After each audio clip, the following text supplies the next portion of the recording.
আরেকটি বিষয়ে আমি আহ্বান করতে চাই, পুলিশের অনুপস্থিতি ছাড়া আমাদের আইন শৃঙ্খলা পরিস্থিতি স্বাভাবিক করা কখনোই সম্ভব না।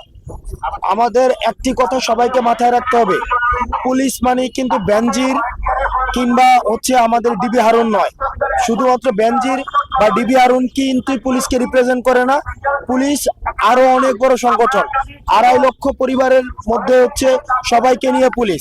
শুধুমাত্র একজন বেনজির কিংবা একজন ডিবির কারণে সারা দেশের যে পুলিশকে একটা বিতর্কিত করা হয়েছে, তাদের ভাবমূর্তি ক্ষুণ্ণ করা হয়েছে, পেশাদারি ক্ষেত্র থেকে তাদেরকে কর্ম ফিরতে তাদেরকে এক ধরনের ডিমোরালাইজ করা হয়েছে। সেই জায়গাটিতে আমি পুলিশের প্রতি আহ্বান জানাবো এবং জনগণের প্রতি আহ্বান জানাবো, পুলিশ মানেই কিন্তু ডিবি হারুন নয়, পুলিশ মানেই কিন্তু হচ্ছে বেনজির নয়। সবাই বেনজির হয় না, সবাই ডিবি হারুন হয় না। আমাদের প্রচুর পরিমাণ বেশিরভাগ পুলিশই হচ্ছে আমাদের মানবিক পুলিশ, যারা হচ্ছে আমাদেরকে সহযোগিতা করেছে। কিন্তু বিগত সরকারের যারা লাঠিয়াল বাহিনী হিসেবে যারা কাজ করেছে, বিগত সরকারকে যারা ক্ষমতায় টিকে রাখার জন্য যারা কাজ করেছে, তাদেরকে চিহ্নিত করে শুধুমাত্র তাদেরকে বিচারের আওতায় আনা হোক। আমি জনগণের কাছে আহ্বান জানাবো, গণহারে পুলিশের বিরুদ্ধে যে একটি হেট্রেড ক্রিয়েট হয়েছে, সেটি থেকে বেরিয়ে আসতে হবে। কারণ আমরা জানি আইন শৃঙ্খলা পরিস্থিতি স্বাভাবিক করার জন্য পুলিশের উপস্থিতির কোনো বিকল্প নেই। আমরা পুলিশকে আহ্বান জানাতে চাই, আপনাদের প্রতি জনগণের যে এক ধরনের বিরূপ প্রতিক্রিয়া সৃষ্টি হয়েছে, সেটি আপনাদের অংশগ্রহণের মধ্য দিয়ে আপনারা আবার কর্মে যদি স্বাভাবিকভাবে ফিরে আসেন, তাহলে আপনাদের অংশগ্রহণের মধ্য দিয়েই মানুষের এই বিরূপ প্রতিক্রিয়াটি কেটে যাবে। আমরা আমাদের ছাত্র নাগরিকদের পক্ষ থেকে আপনাদের প্রতি আমরা আশ্বস্ত করছি, আমরা একসাথে বাংলাদেশ যে পুনর্গঠনটি হচ্ছে, সংস্কারটি হচ্ছে, সেখানে আমরা একসাথে কাজ করব এবং আমরা আপনাদের জায়গা থেকে আপনাদেরকে আশ্বস্ত করতে চাই এবং আপনারা আমাদেরকে আশ্বস্ত করবেন।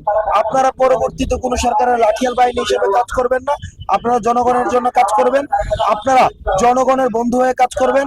পুলিশের পোশাক কখনোই ক্ষমতার উৎস নয়, পুলিশের পোশাকটি হচ্ছে সেবার উৎস। সুতরাং আমরা আপনাদের পাশে থেকে নিশ্চিত করতে চাই যে পুলিশের পোশাকটি যেন সেবার উৎস হয়ে থাকে।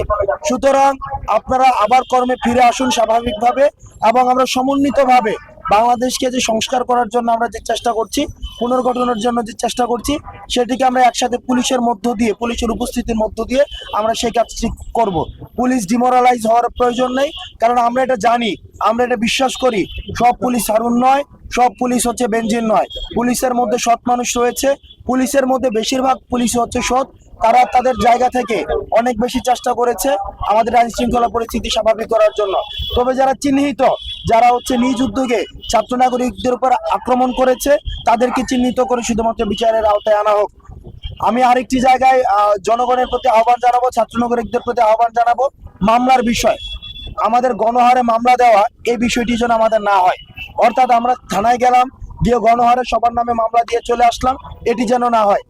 এটি করলে যে অসুবিধাটি হবে, আমরা বিগত সরকারের সময় দেখেছি মামলা বিরোধী দল মত দমনের সবসময় টুল হিসেবে ব্যবহার করা হতো মামলাকে, এবং অপ্রয়োজনীয় মামলা দেওয়ার কারণে যেগুলো মেরিট বেস মামলা থাকে, সেই মেরিট বেস মামলাগুলো প্রশ্নের মধ্যে পড়ে। সুতরাং তথ্য প্রমাণের ভিত্তিতে শুধুমাত্র মেরিট যুক্ত মামলাই যেন দেওয়া হয়। অপ্রয়োজনীয় মামলা দিয়ে গণহারে সবার বিরুদ্ধে একটা এজাহারের সবাইকে ইনক্লুড করে যখন মামলাটি দেওয়া হয়, তখন এই মামলাটির কিন্তু মেরিটটি প্রশ্নবিদ্ধ হয়।